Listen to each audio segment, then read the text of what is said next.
결혼한 자들에게 내가 명하노니 명하는 자는 내가 아니요 주시라.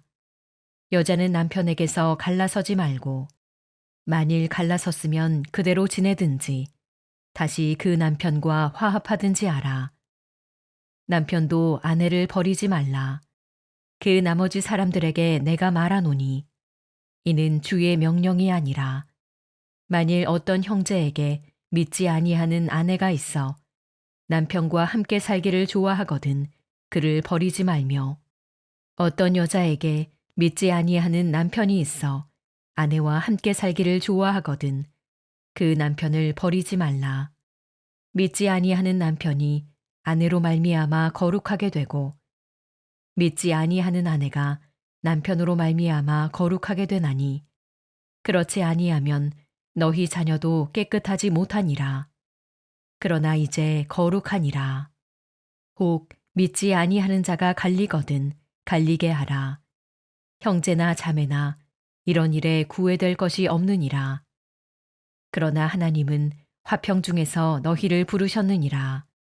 아내 된 자여, 내가 남편을 구원할는지 어찌 알 수 있으며 남편 된 자여, 내가 내 아내를 구원할는지 어찌 알 수 있으리요. 사랑하는 성도 여러분, 주님의 은혜와 평강이 오늘 예배드리는 모든 성도님들 가운데 충만하시기를 축복합니다. 지난주 우리는 시편 127편의 말씀을 통해 여호와께서 세우시는 집에 대해서 함께 묵상했습니다. 그 말씀을 통해 우리는 분명히 배웠습니다.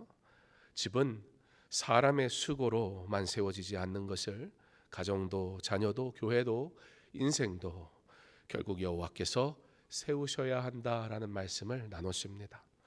자, 그렇다면 오늘 우리는 한 걸음 더 나아가 이런 질문을 하지 않을 수 없습니다. 하나님께서 집을 세우신다면 그 세우심은 우리의 삶 속에서 어떻게 적용되고 나타나야 할까? 특별히 우리의 가정 안에, 우리의 집 가운데 사실 갈등과 문제가 여전히 존재하잖아요. 상처가 있고 믿음의 차이도 있고, 하나님은 정말 우리 가정 속에서 하나님이 세우시는 집으로 만드실까? 일하실까? 질문하게 됩니다. 오늘 본문은 그 질문에 대해 답합니다. 하나님은 믿는 한 사람을 통해 그 가정 안에 거룩을 흘려 보내신다고 말입니다. 그래서 오늘 설교 제목은 한 사람의 믿음이 가정을 거룩하게 한다입니다. 한번 따라해 볼까요? 한 사람의 믿음이 가정을 거룩하게 한다. 내가 그 사람 되기를 간절히 소망합니다. 그런데 이 말씀 나누기 전에 우리 좀 먼저 기억해야 할 것이 있습니다. 오늘 본문 말씀이 각자마다 어떻게 다가왔습니까? 오늘 설교는 상처 입은 가정을 정죄하기 위한 말씀이 절대 아닙니다. 우리 공동체 안에 깨어진 가정을 경험한 분이 있을 수도 있고요. 지금도 가정의 문제로 깊이 아파하는 분들도 있을 수 있습니다. 그러므로 오늘 말씀은 그러니까 잘했어야지, 왜 말씀대로 살지 않았어? 라는 정죄하는 말씀이 아닙니다.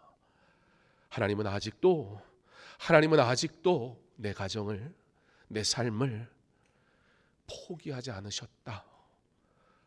포기하지 않는 그 삶의 길을 위해 어떻게 해야 되는지 우리에게 말씀해 주고 있는 겁니다. 본문 10절과 11절입니다. 여자는 남편에게서 갈라서지 말고 남편도 아내를 버리지 말라. 바울은 결혼과 가정을 절대 가볍게 여기지 말라고 말씀합니다. 왜냐하면 가정은 단순한 감정의 결합이 아니라 하나님 앞에서 세워진 언약의 자리이기 때문입니다. 세상은 갈등이 생기면 이렇게 말하곤 합니다. 더 상처받기 전에 끊어내라고. 결국 내 행복이 먼저 아니냐고. 안 맞으면 끝내는 것도 잘하는 거야. 그런데 이 말들이 사실 당장 우리에게 위로가 되는 말처럼 들리기도 할 것입니다. 문제는 성경은 가정을 그렇게 보고 있지 않다라는 데 있습니다. 가정은 불편함은 정리하는 관계가 아니라 하나님께서 세우신 창조 질서 안의 관계이기 때문에 그렇습니다. 그래서 성경은 포기하지 말아라 라고 우리에게 말씀하고 있습니다. 물론 이 말씀을 너무 단순하게 적용해서는 안 됩니다. 성경도 저와 여러분의 현실의 아픔을 외면하지 않으니까요. 사실 하나님은 누구보다 우리가 아파하는 것을 잘 알고 계실 뿐만 아니라 우리가 아파할 때 우리가 아무리 누군가에 대해 대단한 관심을 갖는다 하여도 하나님보다 더 아파할 수 있을까요? 하나님의 마음을 우리가 이해할 수나 조차 있을까요? 오늘 말씀은 15절에 보면 믿지 않는 배우자가 떠나면 갈리게 하라는 말씀도 있다라는 사실을 우리는 보게 됩니다. 불신앙에 대해서는 하나님께서 괜찮다 하신 적이 없습니다. 그러므로 오늘 말씀은 누군가를 무조건 참게 하려는 어떤 도덕적인 이야기를 하는 건 절대 아닙니다. 핵심은 이겁니다. 가정을 우리가 쉽게 포기할 수 없는 이유가 있는데 그 가정이 완벽해서가 아니라 어떤 이들의 가정이 나보다 조금 더 나은 환경 속에 있기 때문에 그들이 포기하지 않았고 나는 포기할 수밖에 없다라는 그런 핑계를 댈 수 없음을. 왜요? 사실 여기에 핵심이 있거든요. 내가 조금 더 잘해야 된다? 아니, 그런 말 하는 거 아니에요. 왜냐하면 하나님의 사람인 나에게 허락하신 가정은 지금 이 순간에도 하나님이 일하시는 가정이기 때문에 그렇습니다. 본문 14절입니다. 믿지 아니하는 남편이 아내로 말미암아 거룩하게 되고 믿지 아니하는 아내가 남편으로 말미암아 거룩하게 되나니. 여러분, 이 말씀이요 참 놀랍고 그런데 놀라움보다는 참 우리에게 위로가 되는 따뜻한 말씀입니다. 바울은 믿는 사람 한 명이 있는 가정은 한 명만 있어도 그 가정은 하나님이 너무 사랑하시고 하나님이 너무 관심 있는 가정이다. 지금 그 얘기를 하고 있는 겁니다. 그 집에 믿는 아내가 있으면 그 아내를 통해 하나님의 향기가 그 집 안에 머문다는 얘기고, 그 집에 믿는 남편이 있으면 그 남편을 통해 하나님의 손길이 변함없이 그 가정 가운데 있다. 그 얘기하시는 거예요. 물론 이것은 믿는 사람 하나가 있으니 다 좋아질 거야, 그냥 막연하게 자정으로 다 괜찮아져, 그냥 참아봐, 그 얘기하는 건 아닙니다. 네가 좀 더 잘하면 되지 않겠어? 그런 부담 주시는 것도 아니에요. 사실 하나님은 우리가 더 잘한다고 될 걸 기대하신 적은 없어요. 우리 그럴 수 없는 존재거든요.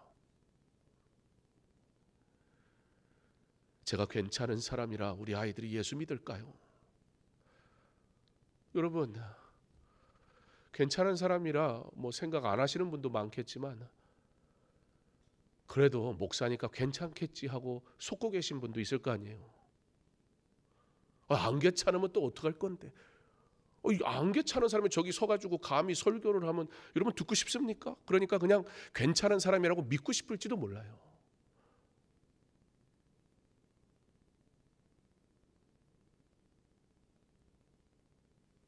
제가 괜찮은 사람이어서가 아니라 제가 하나님을 믿거든요. 하나님의 약속을 믿거든요. 그래서 하나님은 저 같은 사람을 통해 우리의 자녀에게, 우리의 가정에 하나님의 믿음을 심어주시는 거예요. 그래서 혹 좋은 믿음을 가진 자녀가 있습니까? 하나님의 은혜입니다. 자랑할 게 없어요. 성경은 단 한순간도 우리에게 부담 주며 몰아붙이지 않습니다. 오히려 이 말씀은 우리에게 이렇게 들려야 돼요. 하나님은 네가 완벽해서 쓰시는 게 아니야. 네가 오늘도 내 앞에 서 있어서 그런 너를 사랑하는 거야. 그런 너에게 허락한 그 가정을 내가 사랑하는 거야 라고 말씀하시는 거예요. 거룩하게 된다.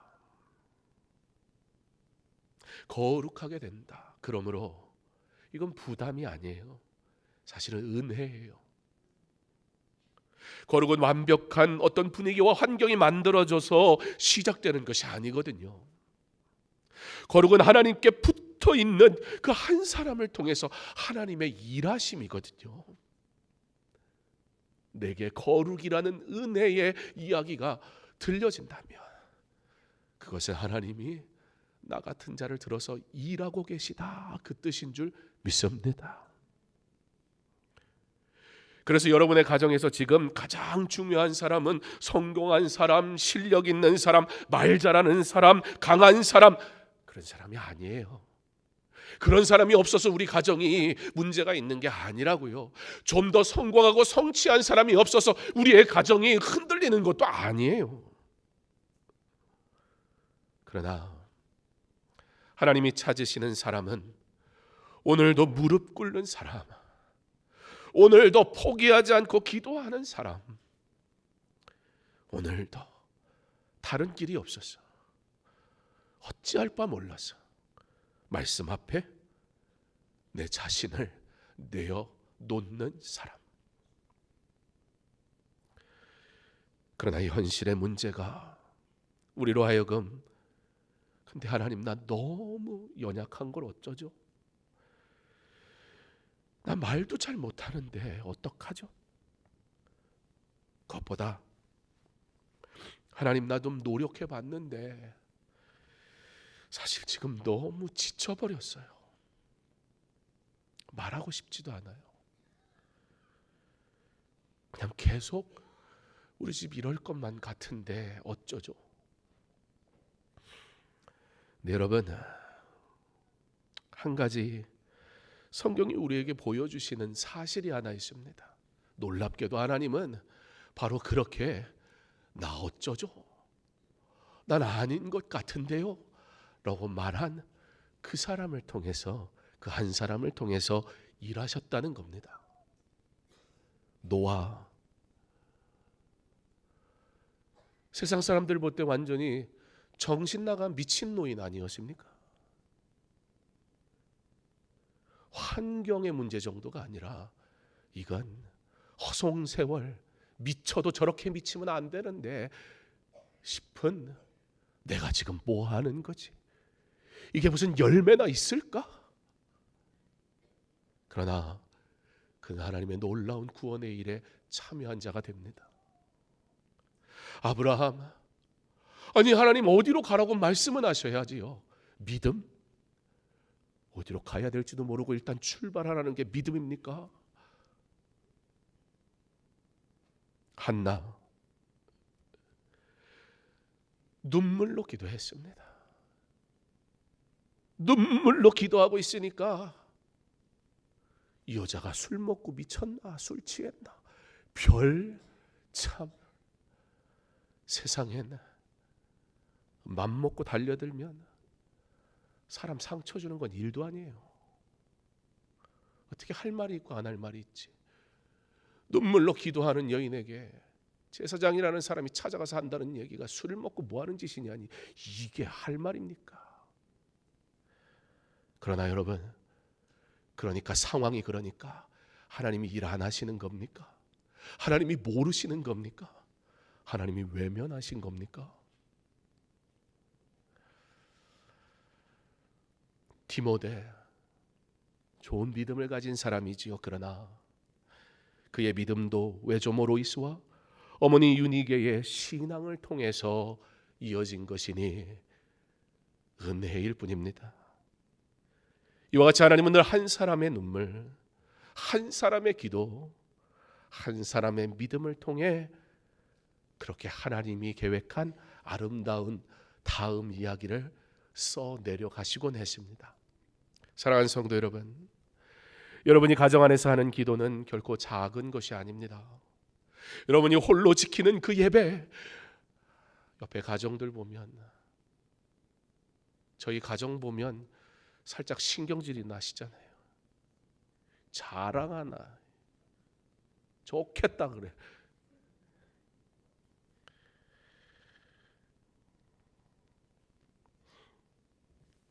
그러나 하나님은 그 가정이 완벽하게 예배드려서 예배 받으신 게 아니에요.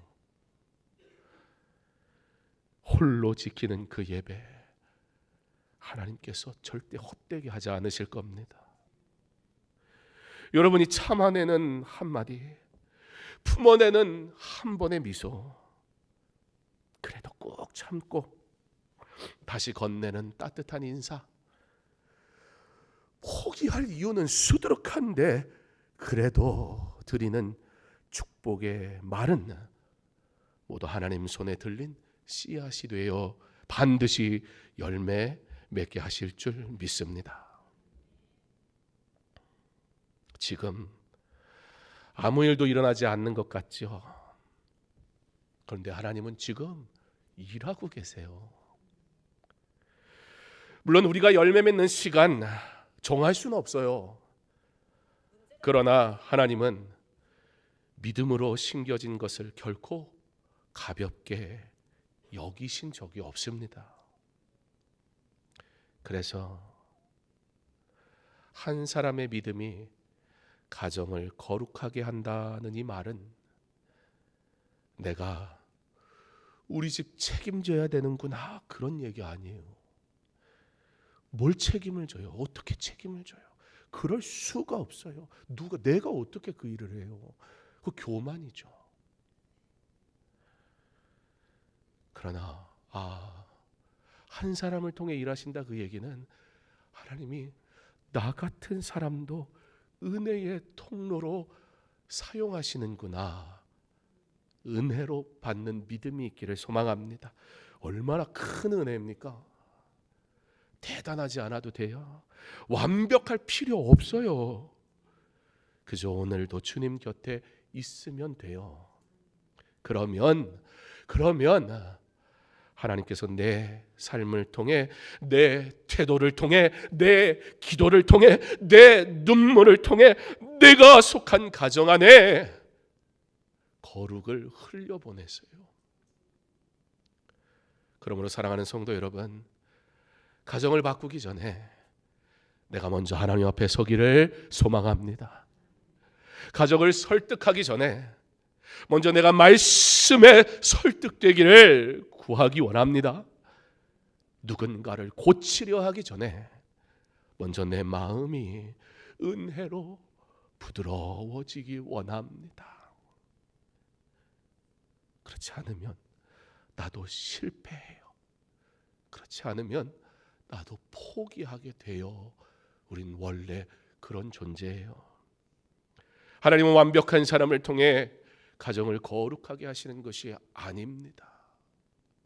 버리지 말라, 헤어지지 말라 그 얘기는 어떤 도덕적인 강요가 아니라 하나님이 나를 축복의 통로로 여전히 쓰고 싶어 하신다라는 놀라운 은혜의 메시지예요. 그걸 포기하지 마세요. 주님 앞에만 머물면 돼요. 내가 하려니까 안 돼요. 은혜를 꽉 붙들면 돼요. 넘어질 수 있어요. 다시 기도하면 돼요. 바로 그 한 사람을 통해 하나님은 그 가정을 만지세요. 그러므로 오늘 우리의 기도는 주님, 제가 대단한 사람이 되게 해달라는 것이 아닙니다. 그저 우리 집안에서 주님께 붙어있는 사람만 되기를 그것부터 소망하세요. 어떠한 이유에서든 내가 먼저 거룩을 사모하는 자 되게 하시고, 내가 먼저 말씀 앞에 처절하게 무릎 꿇는 자 되게 하시고, 내가 먼저 그럴 수 없는 존재인데 사랑하게 하시고, 꾹 참고 그냥 축복하게 하시고, 절대 내가 먼저 포기하지 않게 하시기를. 주님, 제가 바로 그 한 사람 되게 하옵소서. 이렇게 기도할 뿐입니다. 그러나 하나님은 화평 중에서 너희를 부르셨느니라. 오늘 시대는 갈등이 깊어지면 단절을 먼저 말하지만, 상처받지 않으려면 멀어지라 말하지만, 사실 그 말이 괜찮거든요. 사실 그 말이 해결을 해주는 것 같아요. 사실 안 그렇습니까? 그러고 싶지 않은 사람이 어디 있겠어요? 세상은 불편한 관계 그거 오래 붙들어봐야 너만 손해야 라고 말하잖아요. 근데 하나님은 우리에게 화평하라 그러세요. 죄송합니다. 진짜 미치고 팔짝 뛰겠어요. 화평하라니요. 그런데 우리가 화평을 오해해서 그래요.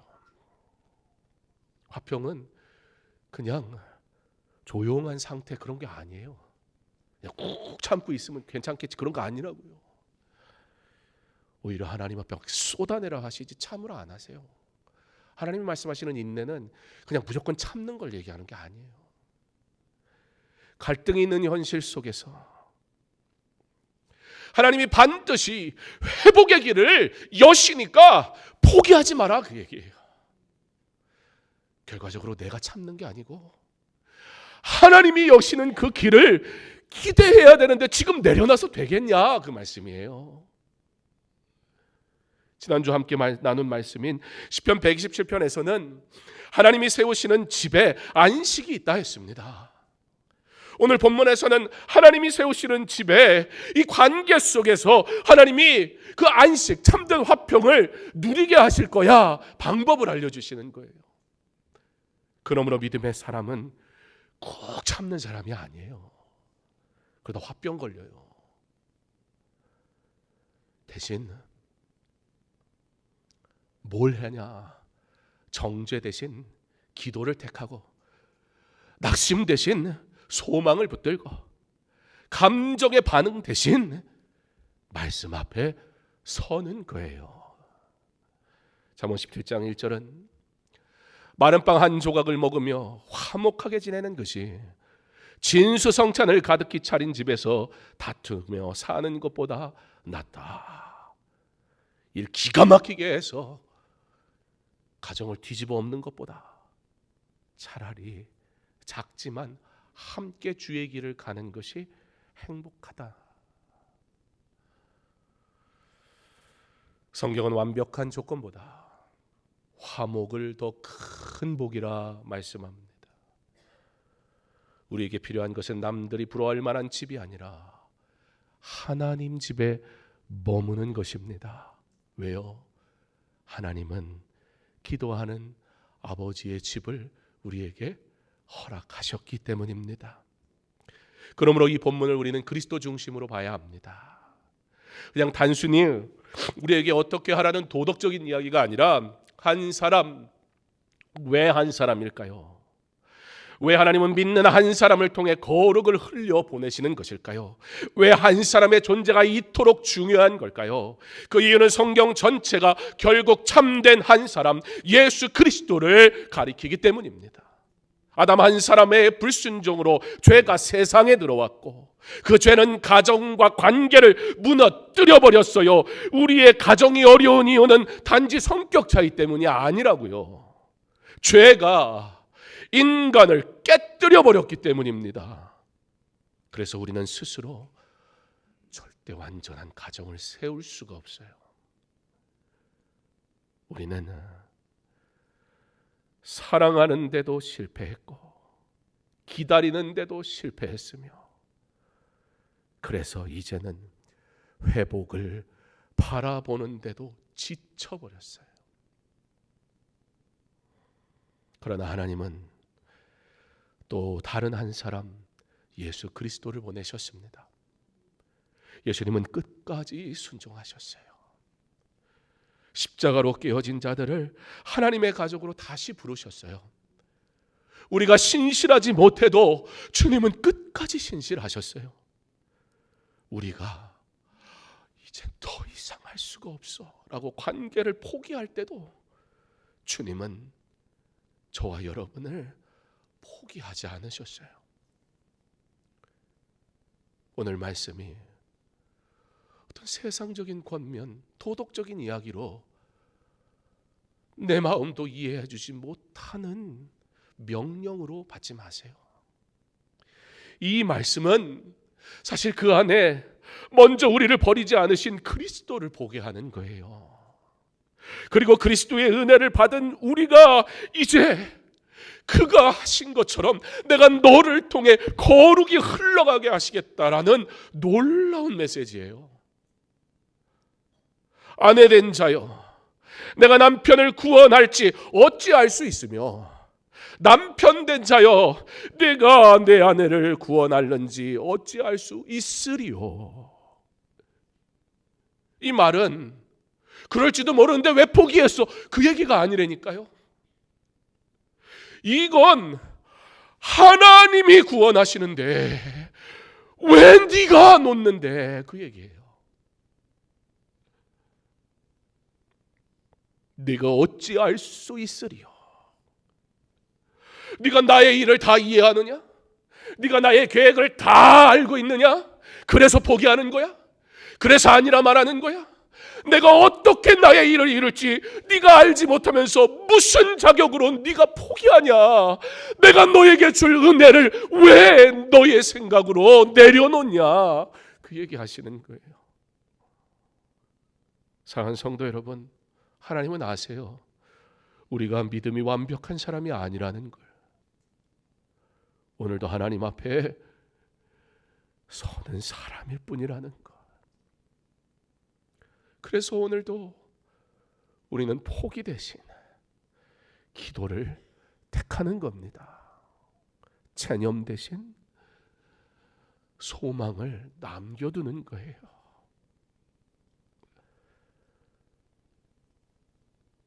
우리 안에 이런 기도의 고백이 있기를 소망합니다. 주님, 우리 집 좀 제발 세워주세요. 그리고 거기서 멈추지 말고, 주님, 그 집 안에서 제가 믿음의 사람으로 설 수 있게 나를 붙들어 주세요. 주님, 제가 거룩의 통로가 되겠습니다. 바로 그 한 사람 되게 하옵소서. 사랑하는 성도 여러분, 지난주 우리는 배웠습니다. 집은 여호와께서 세우셔야 한다는 걸. 그리고 오늘 우리는 또 배웁니다.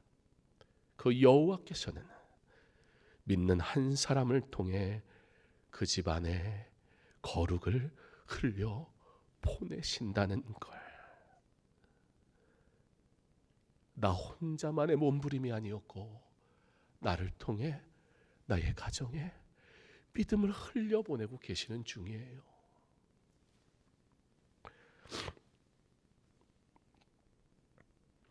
가정의 소망은 완벽함에 있지 않습니다. 문제 없음에 있지도 않습니다. 소망은 하나님께 있습니다. 그리고 오늘도 믿는 그 한 사람 통해 하나님은 열심히 일하고 계십니다.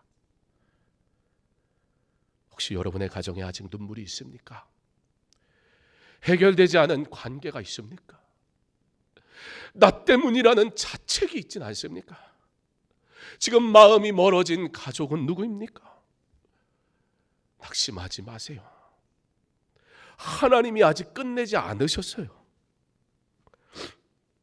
그리고 하나님은 바로 여러분 통해 그 집을 다시 세우시기를 너무나 원하세요.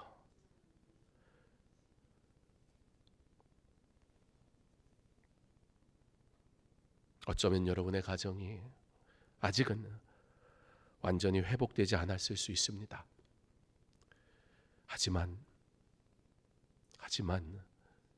정말 은혜인 건 지금 그 집에서 예배하는 한 사람이 있잖아요. 바로 여러분.